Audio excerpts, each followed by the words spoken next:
কানা বগিরছা। কানা বগিরছা। লিখেছেন খান মোহাম্মদ মঈনুদ্দিন। লিখেছেন কামতে মকিনদ্দিন। ওই দেখা যায় তাল গাছ। ওই দেখা যায় তাই গাছ। ওই আমাদের গা। ও আমাদের গা। ওইখানেতে বাস করে ওইখানে থেকে বাস করে কানা বগিরছা। কানা বগিরছা। ও বগি, ও বগি, ও বগি, তুই খাস কি? তুই খাস কি?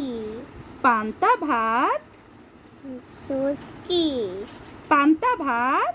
পান্তা ভাত। তুই চাস কি? চাস কি? পান্তা আমি খাই না। পান্তা আমি খাই না। পুঁটি মাছ পাই না। পুঁটি মাছ পাই না। একটা যদি পাই, একটা যদি পাই, একটা যদি পাই, অমনি ধরে কাপুস গুপুস খাই। খাবো কাপুস কাপুস